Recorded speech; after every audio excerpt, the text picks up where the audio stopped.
नमस्कार। मैं Manoj Khandelwal life with Khandelwal programme में आपका स्वागत है। आप लोग cosmetic and beauty acupuncture CU series में इस वक्त देख रहे हैं cosmetic and beauty face acupuncture programme, जो हम दो प्रकार से काम कर रहे हैं। एक ब्यूटी रिजुविनेशन फेस ग्लो और यूथफुल स्किन केयर के लिए, और दूसरा कर रहे हैं बेल्स पल्सी के लिए। हमारे किसी भी प्रोग्राम में शामिल होने के लिए दो नंबर परिलक्षित है: 7002506486 और 9435021306।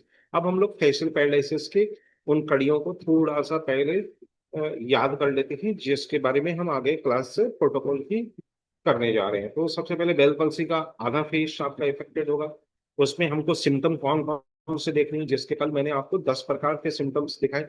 ज्यादा करके किताबों में और नॉलेज में हम लोगों को ये 4 प्रकार की चीजें ही एनालिसिस की जाती है, लेकिन जब पेशेंट सिम्टम के साथ आता है तो वो 10 प्रकार के सिम्टम के साथ आता है, जो इन बिटवीन होता है।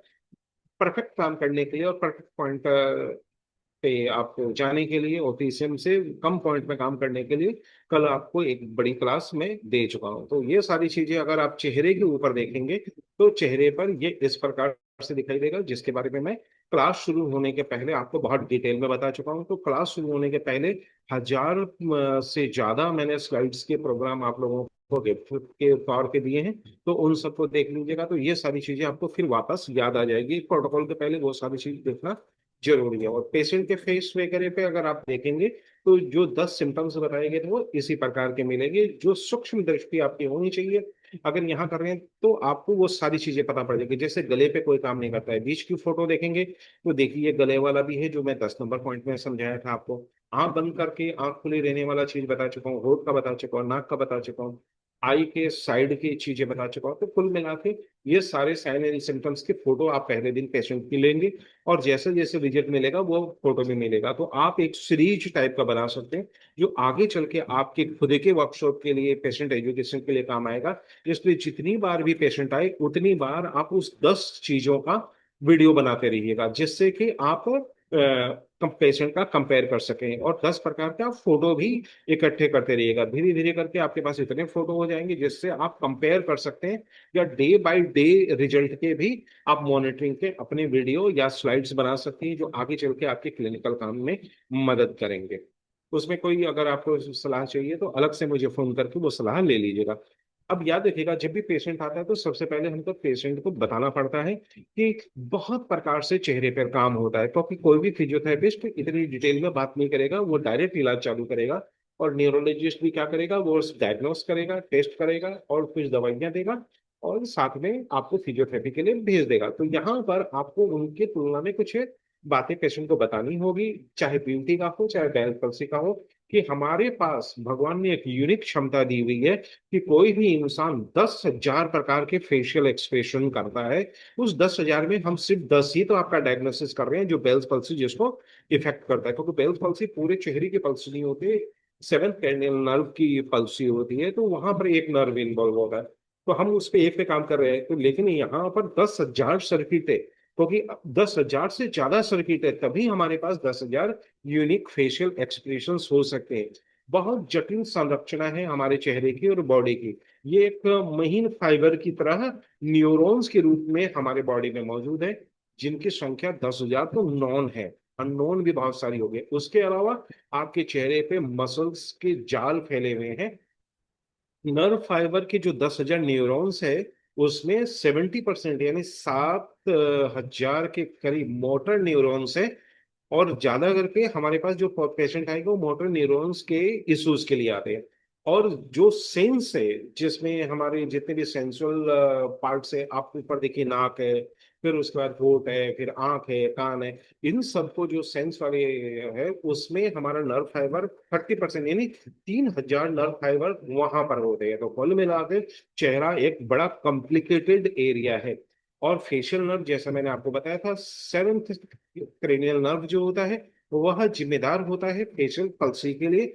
और ज्यादा करके हम लोग इसी पर काम करते हैं। तो आपको कल नर्व के बारे में भी मैंने बहुत डिटेल में बताया था। तो ये जो जाल जैसा पूरे चेहरे पे फैला हुआ है, तो आपको जितना काम बताया गया था वो क्रेनियल नर्व 7 नंबर पर ही बताया गया था, उसी के ब्रांचेज पे बताया गया था। तो उससे आपको ये फायदा होगा कि आपको बिल्कुल पता पड़ेगा कि कौन से नर्व इफेक्ट हुआ है, तो कौन सा पार्ट बॉडी का हमारा इफेक्ट करेगा। तो इस पर अगर छोटी सी भी जानकारी रखते हैं तो भी कल वाले में आप चले जाइएगा, वहां पर आपको सारी जानकारी मिल जाएगी।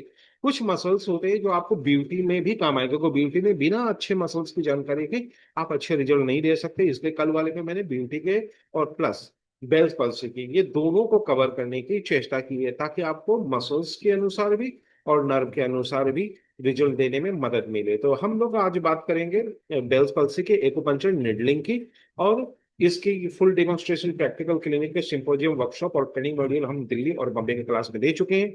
और वो चीज थी प्रैक्टिकल की, लेकिन आज जो मैं बताने जा रहा हूँ ये भी बिल्कुल प्रैक्टिकल वाली बात है कि आप जब अपने पेशेंट पे हाथ लगाएंगे तो उसको प्रैक्टिकल काम कैसे करेंगे, उसको हम थोड़ा सा समझ लेते हैं। कि पेशेंट जब हमारे पास आता है तो सबसे पहले आप रिजल्ट के बारे में पेशेंट को इस ढंग से एजुकेट करेंगे। इसलिए कुछ स्लाइड्स मैं आपको दे दूंगा, उससे आप पेशेंट को बता सकते हैं कि देखिए इस ढंग से ये रिजल्ट में इजाफा होता है। और अगर आप कोई वर्कशॉप वगैरह करें तो उस समय मेरे को याद कर लीजिएगा, उस समय मैं आपको कुछ अच्छे प्रकार की भी स्लाइड्स है मुहैया करा दूंगा। आपकी मेहनत बच जाएगी, आप सफल बने, मेरी यही आकांक्षा है। तो बिफोर ट्रीटमेंट और आफ्टर ट्रीटमेंट पेशेंट को कंसल्टेंसी और काउंसलिंग के दौरान दिखाना चाहिए। इस पर पूरी तरह की वीडियो क्लास शुरू होने के पहले भी हम दे चुके थे, लेकिन कुछ लोग नए जुड़े हैं, उसके लिए मैं यहाँ थोड़ा सा शामिल कर लेता हूँ कि जब आप कल हमने 2D में देखा, आज इस चीज को हम 3D में देख रहे हैं, ताकि पेशेंट को आप बिल्कुल उसी नजरिए से देख सकें कि वो 10 प्रकार के डायग्नोसिस पहले के और बाद के में क्या अंतर आते हैं ट्रीटमेंट पे। तो सबसे पहले आप होठ जो है उसकी जब चेहरे पे फोटो लेते हैं तो उधर दृष्टि पड़ती है। तो पेशेंट के सामने रखकर फिर हम डिस्कस करते हैं, क्योंकि पेशेंट के चेहरे पे हाथ लगाएंगे तो पेशेंट को तो समझ में नहीं आ रहा है। तो हम लोग क्या करते हैं, पेशेंट की मोबाइल पे फोटो लेते हैं, फोटो लेकर जैसे ये यहाँ पर पिक्चर के सामने नजर आ रहा है उसी ढंग से फिर हम इंडिकेट करते हैं, ये देखिए दूसरे की तुलना में यहाँ पर ये इफेक्ट है, इसकी तुलना में यहाँ इफेक्ट है। तो 10 प्रकार की जो फेशियल एक्सप्रेशन होते हैं उसके हम 10 फोटो लेते हैं। 10 फोटो लेकर फिर पेशेंट को बताते हैं, देखिए पहले वाले का डायग्नोसिस ये हो रहा है, दूसरे का ये हो रहा है, तीसरे का ये हो रहा है। हम ये सारी चीजों पे काम करेंगे, और प्लस ब्यूटी का पैकेज भी हम आपको साथ में देने जा रहे हैं। तो ब्यूटी का पैकेज ना तो फिजियोथेरेपिस्ट देने वाला, ना एलोपैथी देने वाला, ना और कोई देने वाला। तो यहाँ पर पेशेंट का रिटेंशन होता है। आप लोग प्राय कहते हैं कि सर प्राय जो डॉक्टर्स हैं या न्यूरोलॉजिस्ट है वो फिजियोथेरेपी के लिए लिखकर भेजते हैं, और वहां पर पेशेंट को लगता है कि अगर बाई चांस एक्यूपंक्चर करा लिया तो फिर गड़बड़ होगा। तो कुछ चीजें आपको उनको बतानी होगी कि देखिए ब्यूटी का काम वो नहीं कर, वो ठीक कर देगा आपको, लेकिन ब्यूटीफुल बनाना, पहले के जैसे बनाना, वो हमारे पास है। तो ये पैकेज इतने का है, और इतने ये वाला अगर ज्वाइन करते हैं तो ये हम आपको या तो गिफ्ट कर देंगे या उसका इतना ट्रीटमेंट दे देंगे, या जैसे चाहे आप वैसा पैकेज बना लीजिएगा। तो पेशेंट का रिटेंशन पार्ट जो होता है उस पर आपको मदद मिलेगी। याद रखिएगा, कोई भी प्रोग्राम हम फ्री में यूं नहीं देते, उसके कार्ड छपे हुए होने चाहिए, उसका वैल्यू उस पर लिखा होना चाहिए, और वैल्यू ट्रांसफर होना चाहिए। अगर वैल्यू ट्रांसफर नहीं करेंगे तो पेशेंट को फ्री का चीज फ्री जैसा दिखाई देगा, उसका वर्थ नहीं होगा। इसलिए पहले उसका वर्थ बनाइए, देन ट्रांसफर कीजिए, चाहे उसका नॉमिनल रकम ले लीजिए। तो बिफोर ट्रीटमेंट अगर आप देखेंगे तो आईब्रो और लिप ये दोनों पे आप देखिए, और आफ्टर ट्रीटमेंट यहाँ पर ये पेशेंट की दोनों चीज का आप कंपेयर आराम से कर सकते हैं। होठ और आंखों के ऊपर के भौं आप अगर दोनों देखेंगे तो आपको अंतर स्पष्ट हो जाएगा। यही आपको पेशेंट को भी दिखाना है। पहले फोटो लेंगे, ट्रीटमेंट के बाद जैसे जैसे रिजल्ट मिलते रहेगा वैसे वैसे आप उनके फोटो लेते रहेंगे। रोज फोटो लेने की जरूरत नहीं पड़ती, एक अवधि होती है जो हम आपको धीरे धीरे क्लास में भी बता चुके हैं, आगे भी बताएंगे। और पेशेंट को दिन में 10 बार आईना देखता है, इसलिए उसकी टेंशन ना ले लीजिए, क्योंकि पेशेंट को पता रहता है उसको क्या फायदा हुआ क्या नहीं हुआ, वो ज्यादा लेने की चेष्टा करता है। और आपका मकसद भी यही है कि पेशेंट कॉन्फिडेंस में आए, डिप्रेशन में नहीं आए, क्योंकि इसमें 50 से ज्यादा % यंग पेशेंट जो होते हैं वो बहुत जल्दी मूड स्विंग में आ जाते हैं। इसलिए आप पैकेज के साथ एक तीसरा पैकेज और बोलेंगे, अगर किसी को डिप्रेशन या साइकोसोमेटिक इशू में देखेंगे तो उसको कहेंगे यह ट्रीटमेंट भी हम आपको साथ दे देंगे, और DU20 उसका सबसे मेन पॉइंट होता है। प्लस और भी बहुत सारे पॉइंट्स हैं, उस पर हम बाद में चर्चा करेंगे, लेकिन यहाँ पर जैसे जैसे रिजल्ट मिलेगा उसका डिप्रेशन अपने आप ठीक हो जाएगा। पॉजिटिव वर्ड करेंगे, और कभी भी इस टाइप के वर्ड इस्तेमाल नहीं करना, अरे आपने तो बहुत देर कर दी, पहले आते तो हम ठीक कर देते। जब भी पेशेंट आए कहीं का हर समय अच्छा होता है, और हर व्यक्ति को रिजल्ट मिलता है, आपको भी मिलेगा, क्यों नहीं मिलेगा। समय अगर लेट हो गए आप तो कोई दिक्कत की बात नहीं है, थोड़ा मेहनत ज्यादा करना पड़ेगा, आप भी मेहनत कीजिए, हम भी करेंगे। और क्या है, दिक्कत क्या है, हम ठीक होने की तरफ ही तो आगे बढ़ेंगे, खराब होने की तरफ तो बढ़ेंगे नहीं। जितना खराब होना था हो गया, अब क्या होगा, अब आपके पास पानी के लिए, ये सब पॉजिटिव बात करेंगे ऐसे लोगों के साथ। एक बार नीलम पॉज लेना।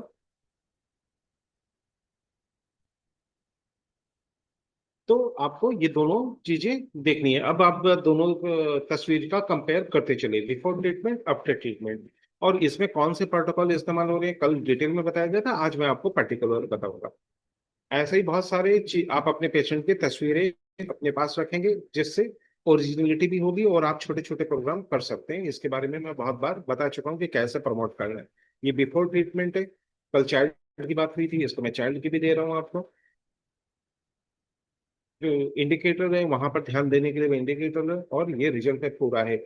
जैसे पूरा दांत दिखाना, अपर के दांत प्रभावित हो रहे हैं, नीचे के दांत प्रभावित हो रहे हैं। जैसे पहली तस्वीर में देखिएगा कि नीचे के दांत ज्यादा प्रभावित हो रहे हैं, तो कल आपको पॉइंट बताए गए थे कि हम नीचे के पॉइंट कौन से लेंगे। ऐसे ही ऊपर के आईब्रो आप अगर देखेंगे तो आपको बिल्कुल समझ में आ जाएगा। तो ये कंपेरेटिवली मैं इंडिकेटर आपके साथ आपको बता रहा हूँ। तो मैं थोड़ा फास्ट चलूंगा क्योंकि इसके बारे में बहुत सारी डिस्कशन हो चुकी है। ये आंख मुख्य चीज होता है जिस पर ध्यान रखेंगे। और ये बिफोर ट्रीटमेंट है, पेशेंट लेट आया था, उसके बाद भी इसके रिजल्ट काफी अच्छे हैं। तो ये सारी चीजें आपको पेशेंट को बताने के लिए आपके पास होनी चाहिए। अगर आप वर्कशॉप या कोई प्रोग्राम बाहर करेंगे तो ये सारे स्लाइड्स मैं आपको मुहैया करा दूंगा। जिस ढंग से ये एक एक करके आता है वैसे आ जाएगा। और बाकी काम के लिए मैं आपको पीडीएफ जरूर दूंगा, जिसको देखकर आप और चीजें अच्छी कर सकते हैं, या पेशेंट से काउंसलिंग के दौरान उसका इस्तेमाल कर सकते हैं। तो बिफोर ट्रीटमेंट मैं थोड़ा फास्ट चलूंगा क्योंकि इनके बारे में बात हो चुकी है पहले के। कुछ नए लोग हैं उनके लिए मैं बता रहा हूँ। ये आफ्टर ट्रीटमेंट इंडिकेटर का मतलब हो गया जहां जहां हमने उनको रिजल्ट दिया।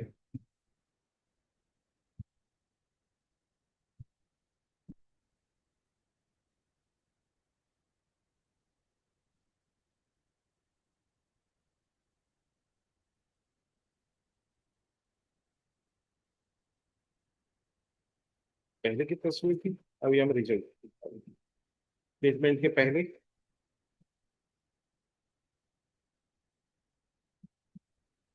5 सप्ताह के ट्रीटमेंट के बाद।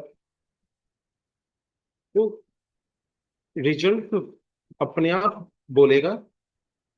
पेशेंट को पहले रिटेन करना जरूरी होता है कि पेशेंट आप पर फेथ करे, नहीं तो वो कंफ्यूज रहता है अपनी न्यूरोलॉजिस्ट की सलाह पर कि मैं फिजियोथेरेपी करा कर फिर आपके पास जाऊं। तो वहां पर सलाह कभी भी नहीं देनी चाहिए। प्राय लोग कहते हैं कि नहीं फिजियोथेरेपी हम कर देंगे। नहीं, फिजियोथेरेपी भी कराइए, क्योंकि डॉक्टर उससे पूछेगा फिजियोथेरेपी कराया था तो उसके पास जवाब होना चाहिए कि हाँ कराया था।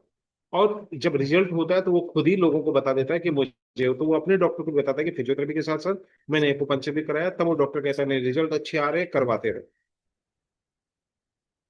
तो मना कुछ भी नहीं करना है। आप कहिए कि कुछ लोग पूछेंगे आपसे कि फिजियोथेरेपी कराते समय एक्यूपंक्चर कराएं, तो बोले कि नहीं आपकी इच्छा है, आप करा सकते हैं। दोनों चीजें कराएंगे तो सीधी सी बात यह है कि बिल्कुल ये ऐसा है कि जैसे आप रोटी सब्जी खा रहे हैं, और दोनों कराने का मतलब आप रोटी सब्जी के साथ चावल दाल भी खा रहे हैं। तो सीधी सी बात है आपके पास अपॉर्चुनिटी ज्यादा होगी ठीक होने की। कभी भी नहीं, ये नहीं कहेंगे कि फिजियोथेरेपी तो हम भी करते हैं। जो पेशेंट जहां जो ट्रीटमेंट ले रहा है उसमें ऑब्स्टिकल नहीं बनना, उसको कराते देना। और अपना काम बखूबी करना। वो अपने आप कंपेयर कर लेगा, थोड़ी देर में पेशेंट अपने आप कंपेयर कर लेगा कि वो किसके पास ज्यादा महफूज है और कहाँ उसको रिजल्ट मिल रहा है। ठीक है, तो बिफोर आफ्टर का मैं डिटेलिंग आपको दिखा रहा हूँ ताकि आपको बिल्कुल पता रहे रिजल्ट कैसे और कहाँ मिलते हैं।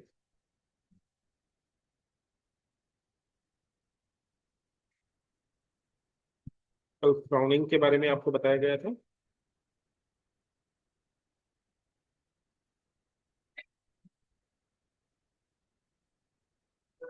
पहले वाले में आप देखिए जब वो होठ को काउंट पोजिशन में करते हैं और बाद में होता है, तो ये सारे टेस्ट प्राय लोग करते नहीं है, तो आपको करना है ताकि रिजल्ट आप एक एक एस्पेक्ट पे उसको रिजल्ट दिखा सके। और अब आपको पता है कौन से मसल इन्वॉल्व हो रहे हैं, कहाँ जाना है। इसलिए मैं स्लाइड भी दे रहा हूँ ताकि आपको कोई दिक्कत बिल्कुल ना हो। वीडियो भी देखिए, स्लाइड्स भी देखिए, लेकिन स्लाइड्स सिर्फ उन्हीं लोगों के लिए है जो जूम प्रोग्राम में वीडियो खोलकर शामिल है।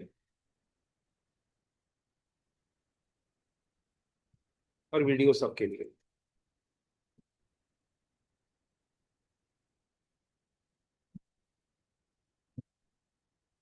पूरी तरह आंख बंद करने में सफल हो, ये एक चुनौती होती है, मैं आपको बता देता हूँ कि आंख बचाना फिर आंख को बंद करना।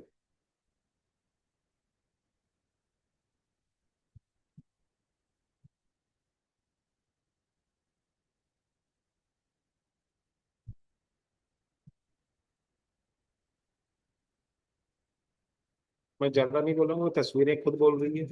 आप जस्ट देखते रहेंगे तो भी तो आपको सारे इंडिकेशंस नजर आ रहे हैं, पहले वाले में और दूसरे वाले में, कि रिजल्ट के पहले और रिजल्ट के बाद की स्थिति क्या होती है। ये मैं थोड़ा तेज चल रहा हूँ, बाकी इस पर हम काफी डिस्कस कर चुके हैं। जो नए लोग हैं उनको समझने के लिए ये मैं दिखा रहा हूँ। अब इधर के दांत देखिए, इधर के देखिए, नाक के पास देखिए, इधर देखिए, चिप के देखिए, इधर देखिए, लिप पे देखिए, इधर देखिए, तो आपको अंतर समझ में आ जाएगा। तो आपको बारीकी से अंतर भी समझना है, पेशेंट को गाइड भी करना है, और वैसा ही रिजल्ट देना है। तो अब हम लोग चल रहे हैं कि पहला दिन आपके पास पेशेंट आया, तो अब हमें ट्रीटमेंट की शुरुआत कैसे करनी है और कौन कौन से पॉइंट लेने हैं। अब आ रहे हैं हम प्रोटोकॉल की तरफ। तो सबसे पहला आपको दिमाग में रखना है कि नीडल जो है वह बहुत डीप नहीं डालना है, इसलिए मैंने आपको 10,000 फेशियल एक्सप्रेशन और नर्व के बारे में कल बताया और आज भी बताया। दूसरी बात है, डायरेक्शंस जो होंगे वह 2 पॉइंट के जो अभी मैं बता रहा हूँ उसको ऊपर से नीचे की तरफ देना है, UV2 पर और GB14 पर। तो हम 2 पॉइंट लेंगे, साथ में ये हमारा प्रोटोकॉल नंबर 1 होगा। किसी भी पेशेंट को जो पहली बार आपके क्लिनिक में ट्रीटमेंट लेगा, उस पर ये 2 पॉइंट का इस्तेमाल आप करेंगे। एक होगा UV2 और दूसरा होगा GB14। दोनों पर 0.3 चुन से लेके 0.5 चुन तक ही आप इस्तेमाल करेंगे। डायरेक्शन होगा ऊपर से नीचे की तरफ, यानी आपके ललाट की तरफ से नाक की तरफ है, यह नीचे की तरफ होगा। और सिंपल निडलिंग करेंगे, यहाँ पर कोई कॉम्प्लिकेटेड निडलिंग की जरूरत नहीं है। तो ये सबसे पहला प्रोटोकॉल हुआ। तो ये हो गया आपका स्टेप नंबर 1। फिर स्टेप नंबर 2 में हम लोग जाएंगे।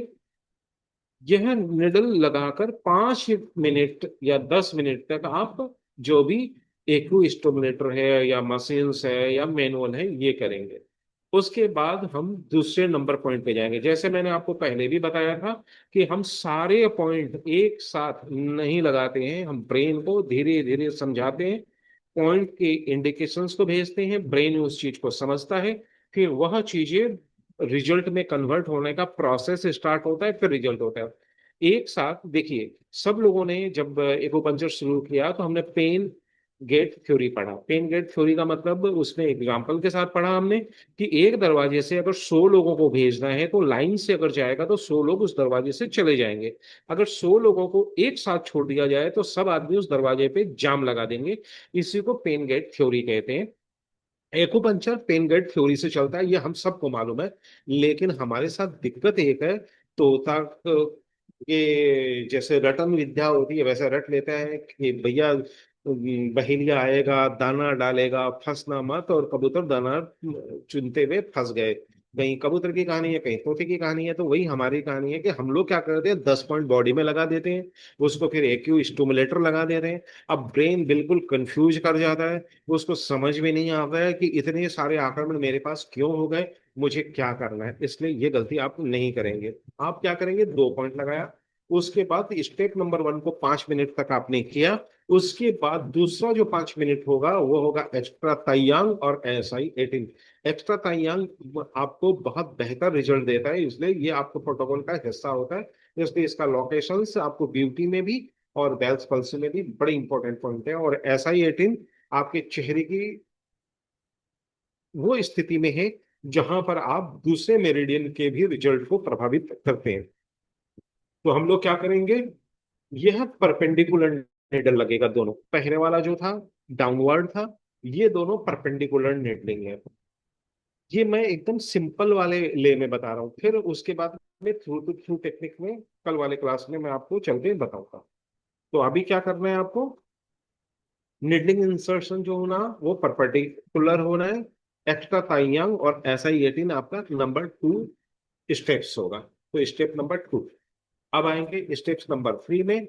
यहाँ पर हम लोग क्या करेंगे, निडल जो है वह थ्रू टू थ्रू लगाएंगे। कहाँ से, स्टोमक फ्रूट से स्टोमक 6 की दिशा में। निडल जो होगा वो इंसर्ट होगा आपको स्टोमक 4 पे और टूवर्ड्स होगा स्टोमक 6 पर। और ये टेक्निक जो कहलाएगी वो थ्रू टू थ्रू टेक्निक कहलाएगी। और ये भी हम लोग हाफ जून से ज्यादा नहीं लेंगे। Step number 3।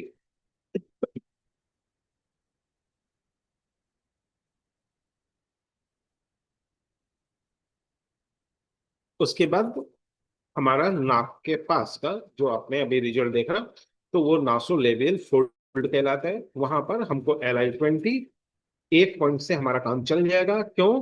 क्योंकि इसको ऑब्लिक हम इस तरह से लेते हैं, वो रेखा की सीध में होठ की तरफ से नाक की दिशा में हम इसको लेंगे। ऑब्लिक, ऑब्लिक का मतलब हो गया स्किन टच से परपेंडिकुलर से थोड़ा सा बस उठा हुआ। तो ये आपको दिमाग में रखना है कि कोई भी निडल जो लंबा चलता है वो थोड़ा सा आप ज्यादा ले सकते हैं, लेकिन वो ऑब्लिक होना चाहिए या सबकुटिनियस होना चाहिए। बहुत डीप में नहीं जाएंगे। अगर आपको पैडिंग के ऊपर प्रैक्टिस नहीं है तो डायरेक्ट मत लीजिएगा, हल्का निडल ही ले लीजिएगा। तो ये हो गया आपका स्टेप नंबर 4। अब आते हैं स्टेप नंबर 5 में। रेन 24, एक ही पॉइंट हम यहां पर लेंगे स्टेप नंबर 5 में। रेन 24 हमेशा अपवर्ड लिया जाता है, ऑब्लिक लिया जाता है। तो इसकी दिशा जो होगी, दुर्धी से होठ की तरफ अपवर्ड पोजीशन लेते हुए आपको नेडलिंग करनी है। पॉइंट 3 चुन पे ही आप जाएंगे रेन 24 पे। ये आउटवर्ड इनटू जो है उसका मीनिंग यही है कि आपको थोड़ा सा ऊपर की तरफ लेना है। ऑब्लिक या परपेंडिकुलर दोनों आप इसको ले सकते हैं, लेकिन दिशा जो होगी अपवर्ड होगी। Step number 5। स्टेप नंबर 6 जो होगा वो परपेंडिकुलर नीडलिंग होगा। सेंजाओ 17, सेंजाओ 17 की आपको दो लोकेशन बताई गई थी प्रैक्टिकल क्लास में।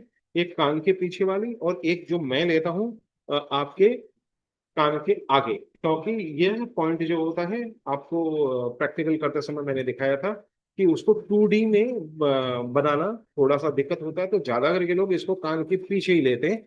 लेकिन कान के पीछे लेने में और कान के आगे लेने में क्या अंतर था, वो मैं स्टोमुलेट करके और पूरे फेशियल पर उसका प्रभाव डाल के आपको प्रैक्टिकल दिल्ली और बॉम्बे में दिखा चुका हूँ। तो अब आपके पास जो लोग क्लास में आए थे सेंट जेव 17, वो उस ढंग से करेंगे जो दिल्ली और बॉम्बे में बताया। और जो लोग क्लास नहीं अटेंड किए वो जो चीज सीखे हुए उसी ढंग से सेंट जेव 17 का इस्तेमाल करेंगे, और बहुत गहरा ये नीडिंग नहीं करेंगे। तो ये हो गया स्टेप्स नंबर 6। और इसके साथ डिस्टल पॉइंट के रूप में हम LI4 का इस्तेमाल करेंगे। यह फेस के अलावा पॉइंट है, क्योंकि LI4 डिस्टल पॉइंट पूरे फेस का रिप्रेजेंटेशन करता है, इसलिए इस पॉइंट को लेने से आपका एक प्रोटोकॉल मजबूत होता है। तो अब हम लोगों ने दिल्ली और बॉम्बे के प्रोग्राम के प्रैक्टिकल में इन सब का डेमोन्स्ट्रेशन हम देख चुके हैं। अब ये प्रोटोकॉल में कन्वर्ट हो गया जो मैंने आपको बताया। अब इसको हम लोग थोड़ा सा और चीजों को समझ लेते हैं कि UB2 और GB14, इस पर अगर आप लोग अगर हमको प्रैक्टिकल करके दिखाएंगे तो मैं वो चीजें आपकी अगर कोई दिक्कत होगी तो वो रेक्टिफाई कर दूंगा ऑनलाइन भी। तो UB2 GB14 जो होगा वो नीचे की तरफ लगाना है। अब इसका पॉइंट लोकेशन इंडिकेशन कुछ लोग नए हैं तो उनको अगर नहीं मालूम तो याद दिलाने के लिए मैं बता देता हूँ UB2 किधर होता है। ये फेशियल पैरालिसिस का पेशेंट है, जिसको आई रिलेटेड सिम्टम्स नजर आ रहे हैं, होठ वाले सिम्टम नजर आ रहे हैं, और नासोलेबियल ग्रॉब के पास में पूरा सपाट है एकदम, वहां पर एकदम साफ मालूम पड़ रहा है कि वो पूरी तरह इफेक्टेड है। और उसका इफेक्ट आईब्रो के ऊपर भी है, तो अगर आईब्रो के ऊपर भी देखेंगे तो रिंकल्स नहीं है। तो एक चेहरे पर आपको वो जो 10 सिम्टम्स है उसमें से मुख्य मुख्य सिम्टम नजर आ जाएंगे, बाकी आपको टेस्ट करने हैं। तो UB2 जो हम लेंगे और GB14 लेंगे, उसका डायरेक्शन जो मैंने आपको प्रोटोकॉल में बताया वो कैसे होगा उस चीज को थोड़ा सा हम समझ लेते हैं। पहले UB2 को हम समझते हैं। UB2 कहाँ पर है आपके पॉइंट दोनों तरफ होते हैं, लेकिन हम इसको लेंगे जिधर चेहरे पर पैरालिसिस है, जिधर इफेक्ट है। और ब्यूटी में तो हम दोनों तरफ लेते हैं। तो दोनों तरफ की जो आईब्रो अंदर की तरफ है उस पर ये लाल डॉट से मैंने आपको इंडिकेशन दे दिया कि यहाँ पर UB2 होता है, और इसकी निडलिंग ऊपर से नीचे होगी। लेकिन साथ साथ में यहाँ पर UB3 भी बता देता हूँ जो ब्यूटी का काम में आपको मदद करेगा। तो UB2 से हेयरलाइन पे एकदम सीधी रेखा में जाएगा, और 0.5 अंदर है। तो ये आपकी ब्यूटी का पॉइंट हो गया। तो ये दो पॉइंट आपका UB2 और ड्यू 14 वगैरह, ये सब तो मैं बहुत डिटेल में बता चुका हूँ, तो वो देखते रहिए। अब तो ये आंख का हम नाक के पास वाला जो क्षेत्र होता है इसको मैं क्लोज करके दिखा देता हूँ। इसको superior to the inner canthus और in a depression on the eyebrow close to its medial end. इसका मतलब यही हुआ कि आप नाक के पास की जो भौं है जहां से शुरू होकर आपके कान की तरफ जाती है, तो शुरुआती जगह पर आपका ये पॉइंट क्लोज, पिक्चर से मैंने आपको दिखा दिया, ये यूबी2 का जस्ट मिडिल ऊपर से नीचे की तरफ इसमें आपको लगाना है। तो यूबी2 का लोकेशन, सारे लोकेशन बहुत आसान है अगर आप काम करेंगे, चेहरे के लोकेशन लगभग लगभग आसान है, खाली काम करने का तरीका हमारा चाहिए। तो यूबी2 प्रैक्टिकल नीडलिंग हम कैसे करेंगे, ये हो गया आपका यूबी2 का लोकेशन। दोनों तरफ ये पॉइंट होता है, हमको जिधर इफेक्ट होगा हम उधर लेंगे, ब्यूटी में हम दोनों तरफ लेंगे। तो मैं दो तीन ढंग से आपको दिखा देता हूँ। यूबी2 के साथ साथ आपको पॉइंट याद करना भी आना चाहिए। तो आपको यहाँ पर यूबी2 है, आपके थिक पुतली के ऊपर आपका जीबी14 नजर आ रहा है, और सेंजियाओ 23 एकदम लास्ट में नजर हो रहा है, और नीचे उतरेंगे तो फिर दो एक पॉइंट आपको और मिलेंगे, एक जीबी का मिलेगा और एक एक्स्ट्रा का मिलेगा। तो उस पे बाद में बात के पहले यूबी2 देखते हैं। ये हो गया आपका यूबी2, और जीबी14 इसके साथ ही देख लेते हैं। तो जीबी14 की आंख के पुतले के ऊपर यहाँ पर होगा। तो मैंने आपको बताया था कि हर तस्वीर में ये पॉइंट आईब्रो के हिसाब से दिखाया गया है। हमको आईब्रो के हिसाब से नहीं जाना है, हमको आंख की पुतली के हिसाब से जाना है। नीचे स्टोमक मेरिडियन भी आंख की पुतली के हिसाब से जाएगा, और ऊपर जीबी वाला भी आप पुतली के हिसाब से लीजिएगा, जहां तक पेज पॉलिसी का सवाल है। तो ये दो पॉइंट के लोकेशन हो रहे हैं। ये जो प्लैग है ये किताबों में दिया हुआ है, आपको थोड़ा सा यहाँ पर इस ढंग से लेना है जो मैंने आपको बताया। और ऊपर से नीचे निडलिंग का मतलब हो गया, यहाँ पर आप तस्वीर में देखिए, ये ऊपर से नीचे की तरफ यूवी2 की निडलिंग है। तो हमको यूवी2 की निडलिंग बड़ी आसान है, स्किन टच करते हुए ऑब्लिक निडल, और बहुत आपने निडल देखा होगा, बहुत अंदर तक नहीं है, 0.2 चुन तक यहाँ है, आप 0.3 चुन तक ले सकते हैं। इसी को हम डाउनवर्ड्स कहते हैं, डाउनवर्ड्स टू यूवी2। तो ये एकदम सिंपल निडलिंग आपको करनी है यहाँ पर। तो ये पॉइंट यूवी2 हो गया है। और अगर पेशेंट लेटा हुआ है तो उसकी दिशा इस ढंग से होगी। ये फ्राउन लाइंस जो आपके पास की कल आपको बताया था, फ्राउन लाइंस, उसको कम करने में भी मदद करेगा। यूवी2 का जो डायरेक्शन है वो पेशेंट के कंडीशन के अनुसार हम बहुत ढंग से करेंगे। यह स्टेप नंबर 1 की जानकारी है। तो यूवी2 का डायरेक्शन नीचे की तरफ, अगर पेशेंट लेटा हुआ है तो ऐसे होगा, बैठा हुआ है तो इसके पहले वाले पे बताया, दैट्स द डायरेक्शन। अब आते हैं जीबी14। जीबी14 को भी समझ लेते हैं। ये सारे जो लोग जानते हैं उनको रिपीटेशन है, और जो नहीं जानते वो ध्यान रखेंगे। तो ये आंख की पुतली के ऊपर जीबी14 दोनों तरफ एक अंगूठा ऊपर होता है, तो आईब्रो से एक अंगूठा आप ऊपर ले लेंगे, और जहां पर इफेक्ट होता है उस तरफ हम लोग लेते हैं, ब्यूटी में हम दोनों तरफ लेते हैं। और ध्यान रखिएगा, जैसे अभी थोड़ी देर पहले पहले वाली वीडियो में मैंने बताया था, ची गाइडेड एक्यूपंक्चर हमें करना है। तो वहां पर आप कॉटन रखेंगे, निडल पकड़ेंगे, ची देंगे। याद रखिएगा, मैं ची गाइडेड एक्यूपंक्चर की बात कर रहा हूँ, देची की बात नहीं कर रहा हूँ। तो यहाँ पर ची गाइडेड एक्यूपंक्चर आपको करना है, जो मैं अभी आज वापस आपको रिपीट कर चुका हूँ। तो ये हो गया जीबी14 दोनों तरफ, और जीरा का इफेक्ट होगा उधर लेंगे आप कहेंगे कि मैं दोनों तरफ लेना चाहता हूँ, ले सकते हैं, लेकिन एक तरफ से ही रिजल्ट मिल जाता है। तो अगर आप ये क्लिनिकल फोटो है जहां पर हम सारे वो सारे पॉइंट जो हम ब्यूटी में और बेल पल्सी में इस्तेमाल करते हैं वो सब है, यहाँ पर आप सब देखिए आईब्रो के ऊपर जीबी14 इस ढंग से लिया गया है, तेल के निशान के नीचे। यहाँ पर ये आपका एक्स्ट्रा 3 के पास दो पॉइंट हम इस पर एक साथ काम कर रहे हैं। तो ची एक्टिवेशन में निडल को पकड़कर आपको काम करना है, ये आपको दिमाग में रखना है, जिसका कॉटन हाथ में होना जरूरी है। तो अब टेक्निक के बारे में दो तीन चीजें जान लेते हैं। जीबी14 के कौन कौन से हम टेक्निक इस्तेमाल करेंगे। 0.3 से 0.5 चुन जो आप फ्लैट पे इस्तेमाल करेंगे। यहाँ पर आप देखिएगा 1 थंब ऊपर है जीबी14, और इसको हम दो तरीके से लेते हैं। जो लोग एक्सपर्ट हैं वो जीबी14 को, जैसे मैं थोड़ी देर पहले आपको दिखाया था कि एक्स्ट्रा 3 पे कैसे लैंडिंग होता है, वो टेक्निक से आप यहाँ से एक्स्ट्रा 3 पे जा सकते हैं। अगर एक्सपर्टाइज नहीं है तो आप टेंशन ना लें, आप एक जीबी14 पे पेनिट्रेट करें, और एक एक्स्ट्रा 3 पे पेनिट्रेट करें, दो नीडल का फिर इस्तेमाल कर ले। कोई जरूरी नहीं है कि थ्रू टू थ्रू ही करना है, अगर नहीं होता है तो दो नीडल से काम चलाइए। और साथ में आपने देखा होगा यूबी2 की यहाँ पर लोकेशन अपवर्ड है, ये अपवर्ड जो है यह कल वाले क्लास में मैंने आपको बताया था कि ऐसा डायरेक्शन हम तब लेते हैं जब आपका आईब्रो और ऊपर के जो फोरहेड के रिंकल्स है, इन दोनों पे काम करना होता है और फ्रंटालिस मसल्स पे काम करना होता है। तो डायरेक्शन हमारा यूबी 2 का इस ढंग से जाता है। ये सारे आते हैं जब लेटरल स्टेज के बेल्स पल्सी के कुछ कुछ चीजें बच जाती है, तब फिर हम इस ढंग से इसको लेते हैं। जब हमको निडल स्टिमुलेट करना होता है तो इस ढंग की निडल लगानी होती है। और पहले वाले निडल में वो सिंपल निडल और मैनुअल से काम चल जाता है, उसमें मशीन लगाने की जरूरत नहीं होती है। ये सारे अंतर हैं जो आपको अलग अलग टेक्निक में ध्यान रखना है। तो ये GB14 और ये हो गया UB2। तो ये दोनों टेक्निक बता दिया है। UB2 का ये 2 नंबर टेक्निक हो गया जो हम नीचे से ऊपर की तरफ करते हैं, और डायरेक्शन जो रहता है वो GB14 की तरफ रहता है। आप अगर ध्यान देंगे तो थ्रू टू थ्रू टेक्निक जरूर है, लेकिन हमने निडल को UB2 से GB14 तक लेकर नहीं गए, खाली हमने डायरेक्शन दे दिया। इतना कर लेने से भी आपका काम हो जाएगा। क्यों हो जाएगा?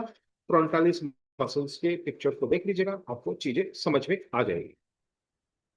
जो लोग स्टिमुलेशन देना चाहते हैं वो स्टिमुलेशन दे सकते हैं।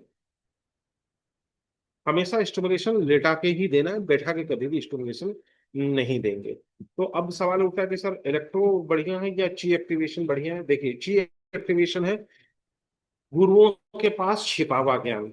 ये सिर्फ गुरु लोग, जो लोग, मैं क्योंकि सारे गुरु लोग हाथ से ही करते हैं, तो ये गुरु का छिपा ज्ञान है जो मैं आपको बता रहा हूँ। ये ना तो किताब में मिलने वाला है, ना आपको वीडियो में मिलने वाला है, ना कोई बताने वाला है। जब गुरु के पास रहता है तो ये ची एक्टिवेशन आपको सीखने को मिलता है।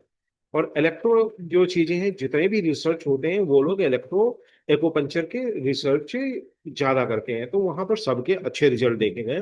तो आप इलेक्ट्रो एक्यूपंक्चर कर सकते हैं जितना स्लो डालेंगे। याद रखिएगा कि अगर आप मसल्स पे काम कर रहे हैं तो पल्स हमेशा छोटे, सिंपल होने चाहिए। बहुत ज्यादा कॉम्प्लिकेटेड फ्रीक्वेंसी का इस्तेमाल नहीं करेंगे। सुपरफिशियल लेवल पर आपको अच्छा रिजल्ट मिल जाएगा, क्योंकि हमारा काम जो है, चेहरा इतना सेंसिटिव है कि वहां पर हल्का पल्स भी काम करता है। इसलिए पेशेंट को डराना नहीं, वो पहले ही डरा हुआ है और ओवर स्टिमुलेट नहीं करना है। याद रखिएगा, ये जितने भी इलेक्ट्रो एक्यूपंक्चर करेंगे वो 20 मिनट से ज्यादा की सेटिंग आप नहीं करेंगे, किसी भी हालत में नहीं करेंगे। और एक साथ 20 मिनट नहीं देंगे, 5-5 मिनट के 4 बार देंगे। बीच में 5 मिनट का दिया, फिर उसको वहां से हटाया, फिर दूसरे वाले पे 5 मिनट कर दिया। एक पॉइंट पर 5 मिनट से ज्यादा इलेक्ट्रो एक्यूपंक्चर नहीं करेंगे। और 4-5 बार में बदल के अलग अलग पॉइंट पे इलेक्ट्रो एक्यूपंक्चर 5 मिनट से ज्यादा का करेंगे, क्योंकि आगे चलकर मैं आपको बताऊंगा ओवर स्टिमुलेशन से भी पैरालिसिस परमानेंटली रह जाता है, वो ठीक नहीं होता है। तो GB14 के ये सारे कॉस्मेटिक एक्यूपंक्चर में भी इस्तेमाल है। तो ये GB14 का इलेक्ट्रो एक्यूपंक्चर भी कर सकते हैं और मैनुअल भी कर सकते हैं। बेल में इलेक्ट्रो एक्यूपंक्चर के सारे रिसर्च पॉजिटिव यानी अच्छे बताए गए हैं, तो उसका आप इस्तेमाल करिए। ये हो गया आपका 14, ये हो गया 14। तो जिनको लोकेशन पे थोड़ी सी कमजोरी है उनका भी आज काम हो जाएगा। अब यहाँ पर निडल आप ध्यान से देखिए। यहाँ पर जो निडल हमें आईब्रो के पास में चाहिए वो एक UB2 है, और दूसरा एक्स्ट्रा 1 है, और तीसरा GB14 है। लेकिन UB2 को आप अगर ध्यान से देखेंगे तो ये थोड़ा सा ऊपर लिया हुआ है। तो याद रखिएगा, ये ऊपर जब भी हम लेते हैं तो उसका हमारे पास मकसद यही होता है कि हम फ्रंटालिस मसल से UB2 की तरफ जा रहे हैं। तो यहाँ पर लैंडिंग जो होगा UB2 पे होगा।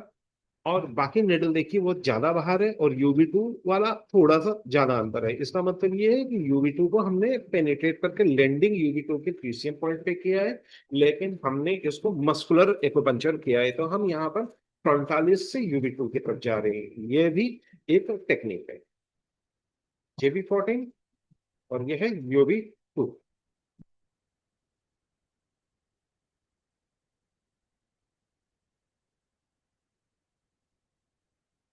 UB2 का और GB14 का यह एक्यूपंक्चर निडलिंग, लोकेशन, काम करने का तरीका और स्टेप नंबर 1 आपको अब समझ में आ गया होगा। अब हम आगे बढ़ते हैं। प्रैक्टिकल निडलिंग ची एक्टिवेशन एक्यूपंक्चर जो मैंने आपको बताया था, उसको करना जरूरी है। तो UB2 पे और GB14 पर आप जब एक्यूपंक्चर करेंगे तो परपेंडिकुलर और ऑब्लिक डाउनवर्ड्स वाले कंडीशन में मैनुअल करेंगे तो काम हो जाएगा, उसमें आपको बहुत ज्यादा मशीन की जरूरत नहीं पड़ेगी। शुरुआती 4-5 दिन तक आप मैनुअल ही करिएगा और ची एक्टिवेशन से करिएगा, उसके बाद फिर आपको लगे जरूरत तो मशीन पर आइएगा।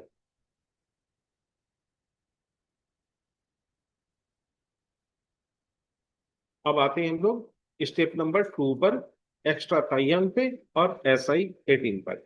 तो इसके लोकेशन भी हम देख लेते हैं कि ताइयांग जो है एक्स्ट्रा पॉइंट कहाँ पर होता है। तो आप अगर तस्वीर में अंगूठे और हाथ के नीचे देखेंगे तो समझ में आ जाएगा, ये आईब्रो के झुकाव की तरफ और outer canthus of the eyes यानी आंख की पुतलियों के बाहर की तरफ यह पॉइंट होता है। अगर आप अपना हाथ डालेंगे तो एक डिप्रेशन मिलेगा, एक होलो एरिया मिलेगा। उस होलो एरिया में ये निडलिंग आपको करनी है। ये पॉइंट रहा आपका एक्स्ट्रा ताइयांग। एक्स्ट्रा ताइयांग भी बहुत प्रकार से किया जाता है, तो वो सारी चीजें स्टेप बाय स्टेप करेंगे। अभी हम यहाँ पर परपेंडिकुलर नेडल आपको लगाना है। सिंपल परपेंडिकुलर नेडल से आपका काम हो जाएगा। तो एक्स्ट्रा ताइयांग को हम थोड़ा सा एक्यूपंक्चर नेडलिंग में टेक्निक नंबर 1 से समझते हैं कि हमें क्या करना चाहिए। ये परपेंडिकुलर नेडल है जो 0.5 से 0.8 जून तक की आपको जानकारी किताब में दी हुई है, लेकिन आप 0.3 जून तक ही जाइए, काम हो जाएगा। तो एक्स्ट्रा ताइयांग परपेंडिकुलर नीडलिंग इस ढंग से होगा जैसा इस तस्वीर में आपको दिखाई दे रहा है। ये होता है नॉच। इसी तरह अब इसकी टेक्निक नंबर 2 पे हम जाएंगे। तो टेक्निक नंबर 2 जो मैंने प्रैक्टिकल क्लास में कराया था, वो आप यहाँ पर देखिएगा। थ्रू टू थ्रू टेक्निक में हम दोनों तरफ क्या किया है कि एक्स्ट्रा ताइयांग की निडल को हमने GV14 के तरफ डायरेक्शन दिया हुआ है और GV14 को हमने ताइयांग की तरफ डायरेक्शन दिया है। दोनों का डायरेक्शन टिप जो है निडल की, वह बिल्कुल आमने और सामने होनी चाहिए और सुपरफिशियल निडलिंग होती है, ये बहुत डेप्थ में नहीं देते। 0.3 से हाफ चुन तक काफी होता है और दोनों निडल को एक साथ पकड़कर इस पे ची एक्टिवेशन करना होता है, यानी निडल को बाहर करना, अंदर करना, बाहर करना, अंदर करना। ये एक्टिविटी आपको इस थ्रू थ्रू टेक्निक ताइयांग और GV14 पे करनी है। तो डायरेक्शन हो गया दोनों निडल का एक दूसरे की तरफ, और ची एक्टिवेशन आपको करना है साथ में। तो पहली तस्वीर में निडल है, दूसरी तस्वीर जो है वो ची एक्टिवेशन की है। तो ये GV14 का 2 नंबर टेक्निक है। तो ये आ गया GV14 और ये आ गया एक्स्ट्रा ताइयांग। पहली वाली निडल जो है वो GV14 पे है और ये दूसरी वाली निडल जो है वह ताइयांग पे है। इन दोनों का अगर आप देखें तो डायरेक्शन एकदम आमने सामने है। यह भी थ्रू टेक्निक ही कहलाता है, पूरा निडल पार करने की जरूरत नहीं है।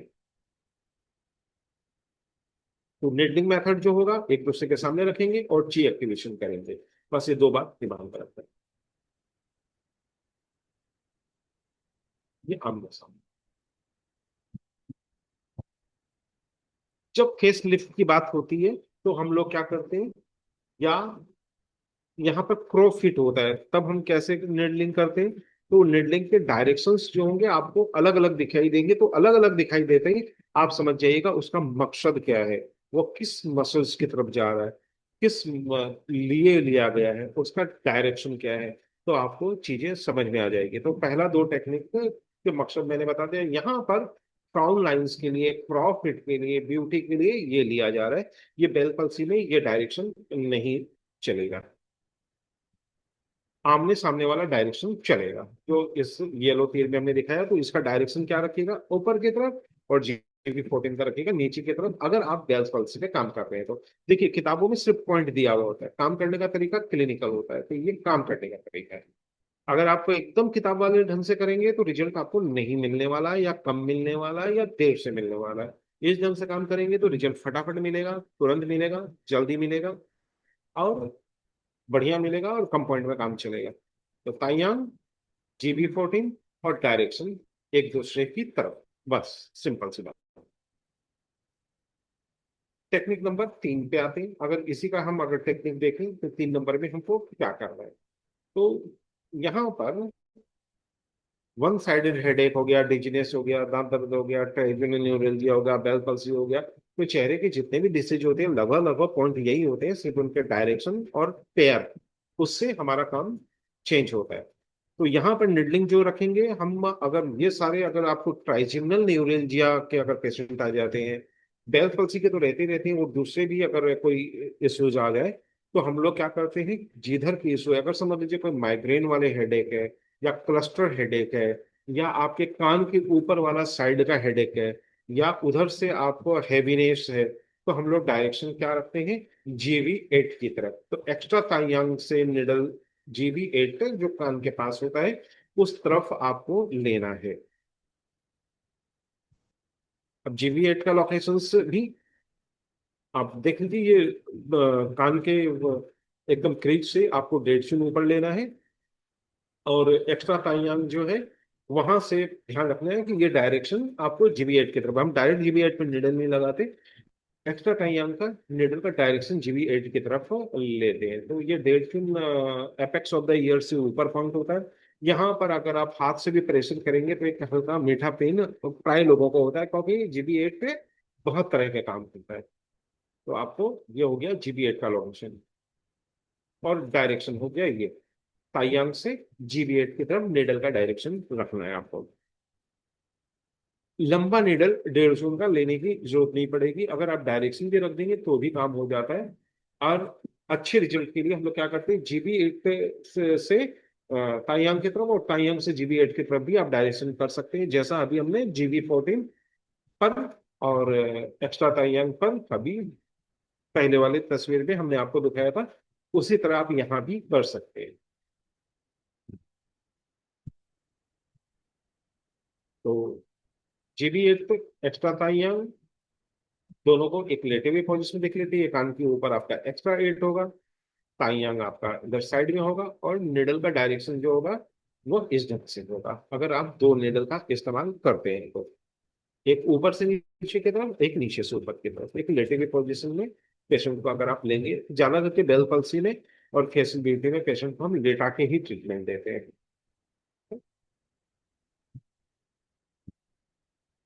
इसी का अगर हम टेक्निक नंबर 4 पे जाएंगे, तो यहाँ पर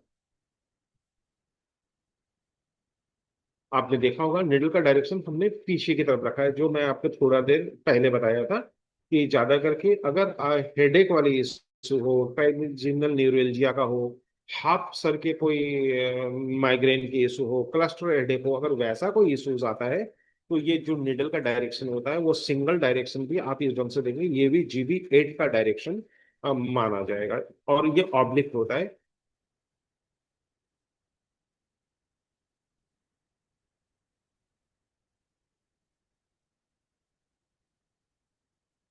अब आते हैं हम SI18 की तरफ, जो इसका एक पेयर पॉइंट है।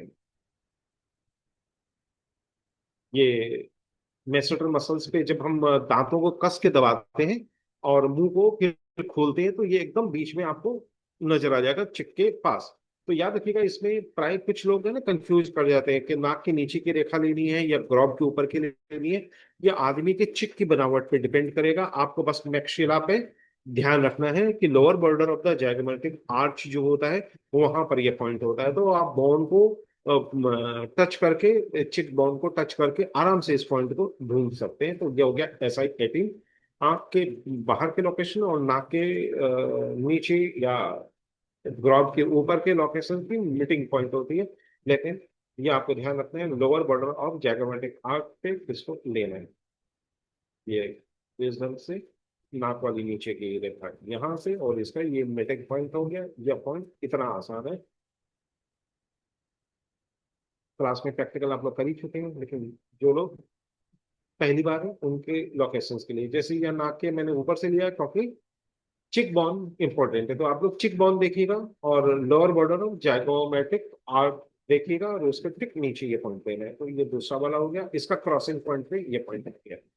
इतना ही आसान है।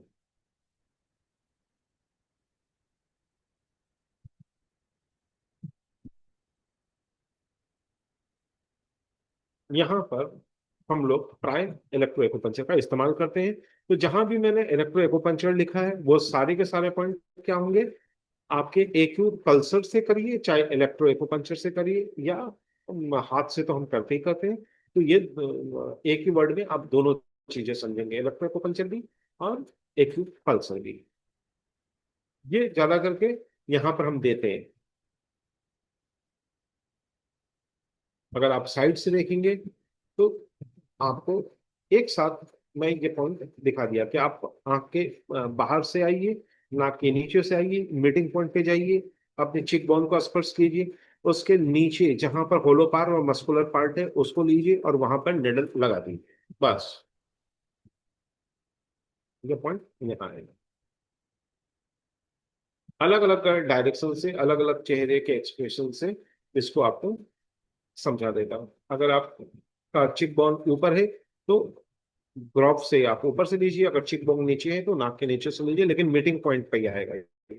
तो आईब्रो और आंख के बाहर से आप आएंगे और नाक के इधर से आएंगे, जहां मीटिंग पॉइंट आएगा वहां पर ये पॉइंट आपको मिल जाएगा। सिंपल। इसने मैंने दो तीन तस्वीर के माध्यम से दिखा दिया कि चेहरे की बनावट से कुछ भी टेंशन नहीं लेना है, क्योंकि बॉन्ड जो होता है वो पल्पेबल है, तो उसको दबाएंगे, मस्कुलर पार्ट पे जाएंगे और ले लेंगे।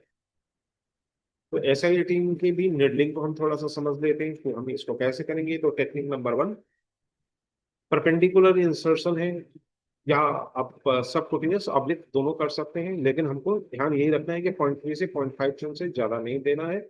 और इसको सिर्फ हम जब ढूंढते हैं तब मुंह को, दांत को जकड़ के रखने के लिए और मुंह खोलने के लिए बोलते हैं, लेकिन जब निडल लगाते हैं तो मुंह बंद रहना है।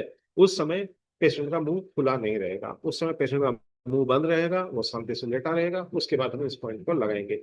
ये एक खास बात है जो आपको ध्यान रखना है, मुंह बंद में लगाना। बहुत लोग मुंह खोल के सोते हैं, तो मुंह खोल के नहीं, उसको मुंह बंद रखना है, उसमें बोलिए नाक से सांस लीजिएगा, मुंह से सांस नहीं लेना है। बेल पल्सी में मुंह से सांस पूरे ट्रीटमेंट के दौरान नहीं लिया जाएगा। उनको बोलिए पेट से सांस ले, नाक से खींचो और नाक से छोड़ो। इस पॉइंट के लोकेशंस अब आपको बिल्कुल समझ में आ गया। लेटे हुए पोजीशन में भी मैंने आपको दिखा दिया, ताकि ज्यादा करके हम ट्रीटमेंट को लेटे हुए पोजीशन में देते हैं, इसलिए ढूंढने में आपको बिल्कुल दिक्कत नहीं आएगी। ऑब्लिक, परपेंडिकुलर या सबकुटेनियस, तीनों ढंग से आप इस निडल को ले सकते हैं। तो यहाँ पर ये निडल लगा हुआ है एसआई 18 का। मैंने दोनों ढंग के लोकेशंस की मीटिंग पॉइंट दिखा दिए जिससे लेने में आपको सुविधा हुई। ये पॉइंट।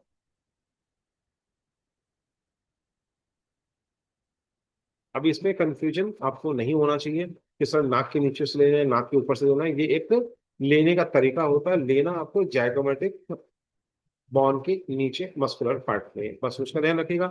आंख के बाहर की पोजीशन सेम रहेगी, आईब्रो से नीचे आइएगा और इधर से क्रॉसिंग पॉइंट कीजिएगा।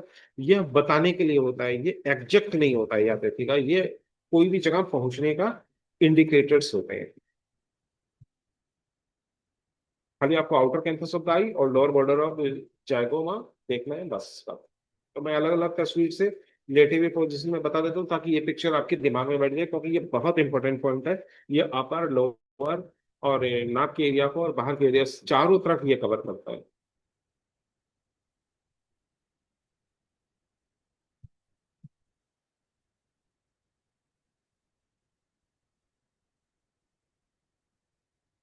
मैं सारे लोग आपको दिखा रहा हूँ ताकि आपके दिमाग में पॉइंट एकदम रच बस जाए।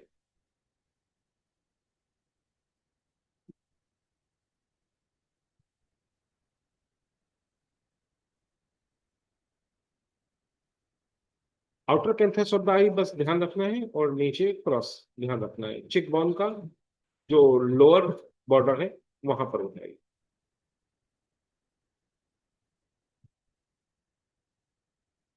अब आते हैं हम आपके आगे वाले में। दो पॉइंट हमने आपको बताया था, जो स्टेप नंबर 3 था, उसमें स्टोमक 4 से स्टोमक 6 की तरफ हमको थ्रू टू थ्रू टेक्निक की नीडलिंग कैसे करनी है उसको भी थोड़ा हम समझते हैं।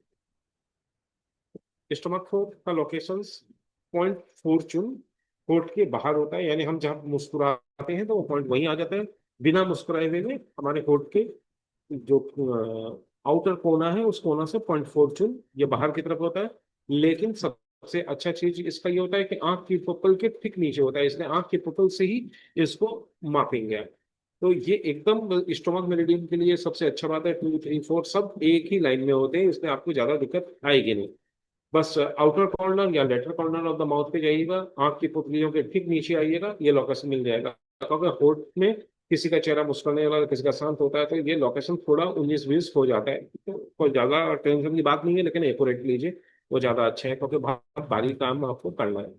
ब्यूटी तो बारीक काम नहीं होता है। तो ये पॉइंट हो गया आपका स्टमक पे, ये दोनों तरफ। तो आंख की पुपिल का ख्याल रखेंगे आप। एक ये चेहरा है, 0.5 से 0.3 के बीच में आप स्टमक फ्लोर को लेंगे। इसका मैं लाइव जो पॉइंट के स्टिमुलेशन के तरीके, स्टमक फ्लोर के 2 प्रकार के तरीके मैं प्रैक्टिकल क्लास में बता चुका हूँ आप लोगों को। तो जो लोग दिल्ली बॉम्बे में थे वो मेरे नए स्टमक फ्लोर का इस्तेमाल करेंगे, जो लोग ऑनलाइन में ही है वो इसका इस्तेमाल करेंगे, जो बुक का नॉलेज है। रिजल्ट दोनों के अलग अलग हैं, दिमाग में रखिए। तो ये पॉइंट आ गया इधर, एकदम आपकी पुतलियों के ठीक नीचे, एकदम आसन पर। लगाना भी आसान है, जस्ट निडल लेना है, इंसर्ट कर देना है, बस। ये मैं बहुत थोड़ा सा और क्लोज करके दिखा देता हूँ। ये स्टमक फोर, आंख की पुपल्स को ध्यान रखिए तो पॉइंट आसान हो जाता है। अब आते हैं टेक्निक के ऊपर में। ये स्टमक फोर हमने परपेंडिकुलर यहाँ पर दोनों तरफ लगा रखा है, ये हो गया सिंपल। ये एक सिंपल तरीका, परपेंडिकुलर जस्ट लेना है, लगा देना है। दोनों तरफ लगा हुआ है, जिधर इफेक्ट हो उधर आप लगा दें। आंख की पुतलियों का ख्याल रखें, तो उसके ठीक नीचे आ जाता है और होठ के बाहर रहता है। अब आते हैं दो, एक है स्टमक फोर और दूसरा है स्टमक सिक्स।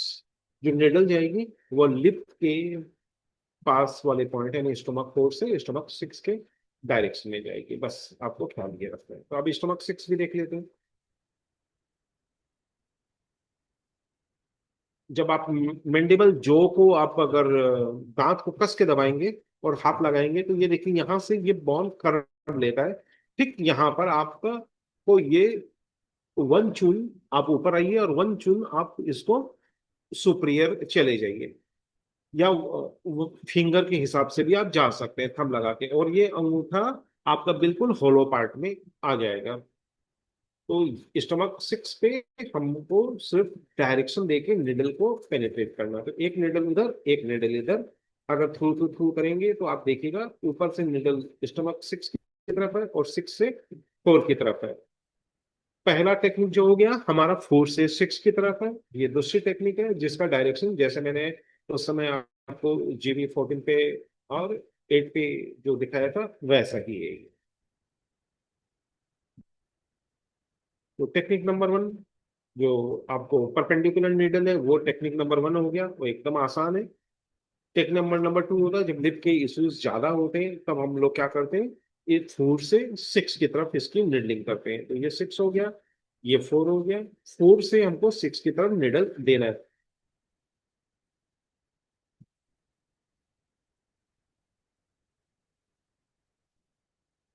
यहाँ पर दोनों तरफ से हमारी निडलिंग होती है पेशेंट के कंडीशन के हिसाब से। तो एक निडल आप अगर स्टोमक 4 से लेके 6 की तरफ, और एक निडल अगर 6 की तरफ से 4 की तरफ करेंगे, तो भी यह टूवर्ड्स टू इच अदर माना जाएगा। और इन दोनों निडल को एक साथ स्टिमुलेट हम करते हैं। यहाँ पर स्टोमक 6 और ऊपर 4, और इन दोनों को स्टिमुलेट आप कर सकते हैं। टेक्निक नंबर 3 में अगर आप यहाँ से ध्यान से देखेंगे तो हम बहुत सारे स्टोमक 4 से हम बहुत सारे डायरेक्शन में जाते हैं। कल 2-3 चीजों में हमें स्टोमक 5 भी लेने की जरूरत पड़ी थी। तो वहां पर भी आप स्टोमक 4 से स्टोमक 5 की तरफ जा सकते हैं, और स्टोमक 5 और स्टोमक 4 को ईच अदर के अपोजिट डायरेक्शन से आप सबक्यूटेनियस निडलिंग कर सकते हैं। यहाँ पर निडलिंग सबक्यूटेनियस ही होगा। ये दोनों डायरेक्शन के दिखा दिए मैंने, 4 से 6 की तरफ भी और 6 से 4 की तरफ भी। अगर आप चेहरे पे देखेंगे तो स्टमक 6 और 4 का डायरेक्शन इस ढंग से है।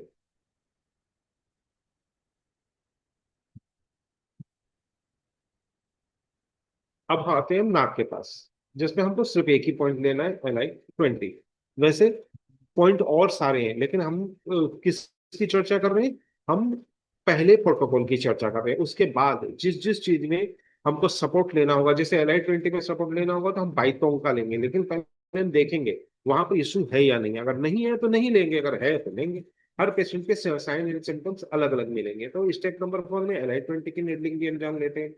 नासोलेबल ग्रॉथ जो है वो आसानी से रिफ्लेक्ट होने वाला चीज है। तो हम लोगों को बस निडल का ख्याल ये रखना है कि प्राय लोग क्या करते हैं कि इसको नाक के पास परपेंडिकुलर लगाते हैं, लेकिन बेल पल्सी में ये थोड़ा अलग प्रकार से लगाया जाता है। तो वो मैं आपको सबसे पहले LI20 जो आला नासी के बाहर होता है, ये दिमाग में रखना है। ये कर्व जो होगा उसका टॉप हिस्सा पे होगा। तो आपको नासो लेबियल फोल्ड्स क्या होता है पहले वो देख लेना है। ये देखिए, ये हंसते समय जो एक रेखा बन रही है जो नाक के नथुने के ऊपर जाती है, इसको हम नासो लेबियल फोल्ड कहते हैं। तो ये फोल्ड जो होता है बेल पल्सी में गायब हो जाता है। जिधर का बेल पल्सी होगा आप देखिएगा वहां पर ये फोल्ड आपको नहीं मिलेगा। तो ये दोनों तरफ ये फोल्ड पहले हमें ढूंढना है। अच्छे पार्ट में फोल्ड मिलेगा, जिधर इफेक्ट होगा उधर लगभग लगभग 90% पेशेंट में ये फोल्ड आपको नहीं मिलेगा।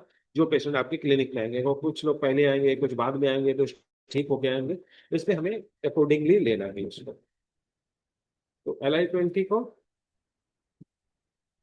आप अगर पेशेंट के ऊपर में देखेंगे तो ये पूरी तरह गायब हो चुका है।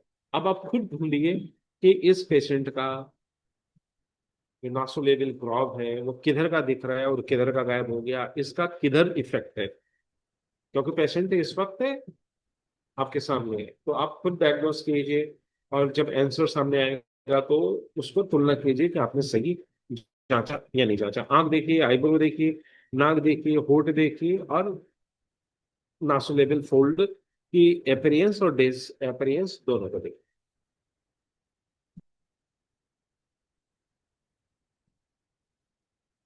जैसे हमने पेशेंट को मुस्कुराने के लिए बोला, अब आपको बिल्कुल समझ में आ गया।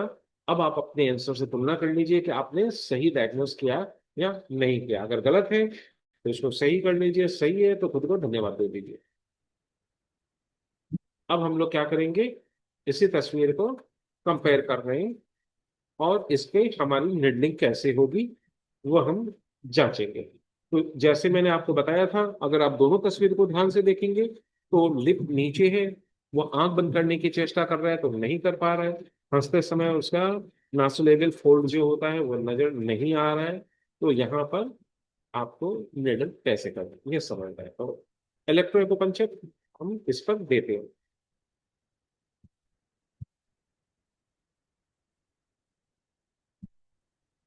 पहले LI20 को देखते हैं। LI20 यहाँ होता है और ग्रॉब यहाँ से नीचे की तरफ होता है, तो हम ग्रॉब के लाइन में निडलिंग करते हैं।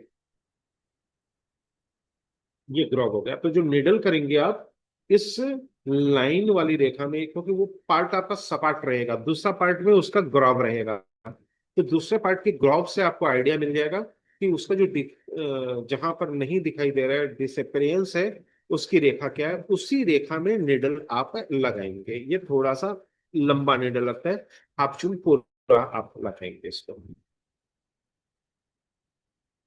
ये पॉइंट हो गया दोनों तरफ, एकदम ग्रॉब के ऊपर है। याद रखिएगा, पॉइंट LI20 नाक के बाहर और ग्रॉब के ऊपर होता है। ये एक कॉमन बात है जो प्राय लोग मिस कर जाते हैं। और ये जो मैंने येलो रेखा दी है, इस येलो रेखा की दिशा में निडल होगी टुवर्ड्स नोज।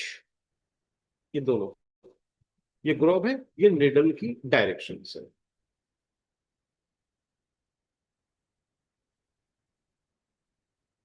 अब आते हैं REN24 की तरफ। REN24 हमारा स्टेप नंबर 5 होगा। ये ठीक लिप के नीचे और चिक के ऊपर आपका ये पॉइंट होगा। तो यहाँ पर ये पॉइंट है और इसका डायरेक्शन जो रखेंगे हम नीचे से ऊपर की तरफ डायरेक्शन रखेंगे।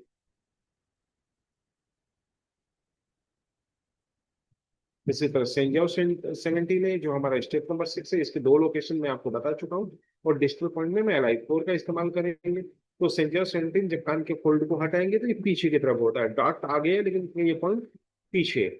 तो यहाँ पर आपको ये हो गया। अब जिन लोगों ने दिल्ली बॉम्बे का क्लास किया था उसको मैं थोड़ा सा बता देता हूँ कि आपको मैंने पॉइंट कौन सा बताया था, वो आपको ध्यान रखना है और उस पॉइंट का इस्तेमाल आपको करना है। तो आप दो पॉइंट का इस्तेमाल कर पाएंगे। तो ये मैं एक बार पेन से ले लेता हूँ।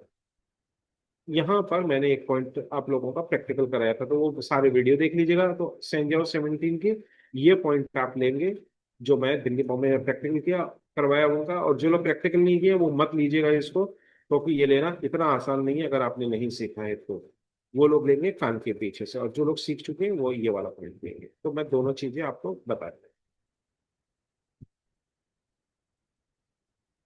इसी तरह हम लोगों ने एक बात देखा था कि जब भी कोई भी मस्कुलर पूरी बॉडी में मस्कुलर हो तो प्राय इंडिया में मैंने देखा है सब लोग लीवर 3 क्योंकि सब लोग एक दूसरे की कॉपी करते करते करते करते आगे बढ़ रहे हैं। तो लीवर 3 से भी बेस्ट पॉइंट हमारे पास ऑलरेडी है, तो उस पर हमको काम करना है।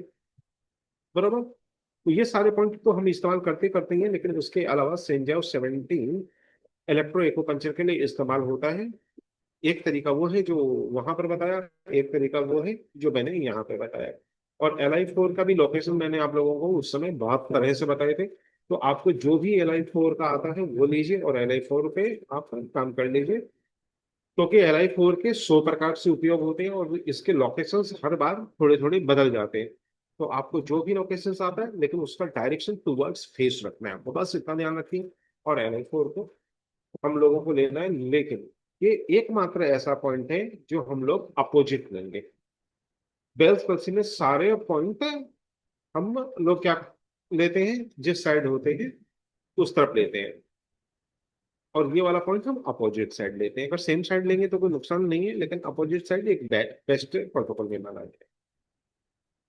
इलेक्ट्रो एक्यूपंक्चर यहाँ आप कर सकते हैं, ये रिसर्च ओरिएंटेड है।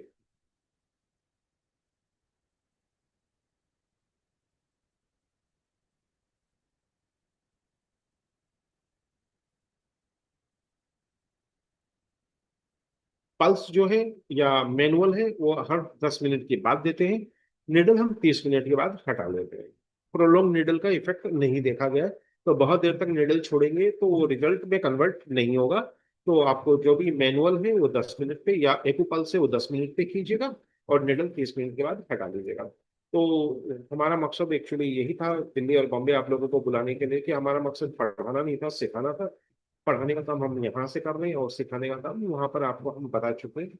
और आप इसी बहाने आप लोगों से मुलाकात भी हो गई। तो ये लगभग लगभग फर्स्ट डे का प्रोटोकॉल आपका क्लियर हो गया। तो आप लोग भी पेशेंट के फोटो वगैरह रखिएगा और रखिएगा, कल को आप भी वर्कशॉप कीजिए। मैं पूरी सहायता करूंगा आपके वर्कशॉप के लिए। कैंप वगैरह मत कीजिए, उससे आपका मार्केट खराब हो जाएगा, फायदा नहीं है। वर्कशॉप कीजिएगा, टारगेट ओरिएंटेड क्लास कीजिएगा। तो जो भी पेशेंट आता है उसके 10 ढंग से फोटो लेना सिखा दिया, उसको इकट्ठा करके कैसे आगे करना है वो सिखा दिया। पावर पॉइंट प्रेजेंटेशन में मैं आपकी मदद कर दूंगा। PDF वगैरह मैं आपको दे ही रहा हूँ, ऑनलाइन के वीडियो भी दे दिया, ये भी दे दिया। तो ये सबसे आप लीजिए और कामयाबी हासिल कीजिए, क्योंकि मैं पढ़ाता नहीं हूँ, मैं सिखाता हूँ। तो कॉस्मेटिक और ब्यूटी एक्यूपंक्चर के साथ साथ बेल पल्सी, और बेल पल्सी के साथ साथ ब्यूटी एक्यूपंक्चर, दोनों इसने आपने पैरेलल सीखा है। और इन दोनों का प्रयोग आपको बेल पल्सी में करना है। तो दिल्ली और बॉम्बे के जितने प्रैक्टिकल क्लास है उसको वापस देखिए, वो सारी चीजें अब इस सिद्धांत के साथ अपने पेशेंट पर लागू कीजिए। तो जेनी रेने का जो हमारे साथ थी वो, और मैं मनोज खंडेलवाल, हम लोग आपसे लेते हैं इस ऑनलाइन में इजाजत। और हमारे दो टेलीफोन नंबर है, 7002506486 और 9435021306। किसी भी प्रोग्राम में शामिल होने के लिए आप इन दोनों का इस्तेमाल कर सकते हैं। तो अब मिलते हैं क्वेश्चन आंसर फ्रॉम द। तो अब मिलेंगे कल इसी समय और जानेंगे कि आगे के कैसे प्रोटोकॉल पे हम कंबाइनेशन और कैसे कैसे हम बना सकते हैं। क्योंकि आज के क्लास में जो चीजें है उसी को हम कंटिन्यू करेंगे, लेकिन पेशेंट तो कुछ 1 महीने बाद आएगा, कुछ 15 दिन बाद आएगा, कुछ 2 महीने बाद आएगा। तो हमें प्रोटोकॉल में तो चेंजेस करने पड़ेंगे ना। एक हो गया फिक्स प्रोटोकॉल, लेकिन आपका हर आदमी को पिज्जा नहीं खिला सकते। हर आदमी को ब्रेड एंड बटर नहीं खिला सकते, लेकिन पिज्जा भी काम करेगा, ब्रेड भी काम करेगा। लेकिन जैसे जैसे साइन एंड सिम्टम्स होंगे वैसे वैसे कुछ प्रोटोकॉल में तब्दीली आएगी, या कुछ पॉइंट से रिजल्ट रुक गया, तब क्या करेंगे, उसके साथ किसको ऐड ऑन करेंगे, किसको हटाएंगे, ये बात सीखेंगे हम कल के क्लास में। तो मैं मनोज खंडेलवाल लेता हूँ इजाजत। हमारे दो टेलीफोन नंबर है, 7002506486 और 9435021306। धन्यवाद।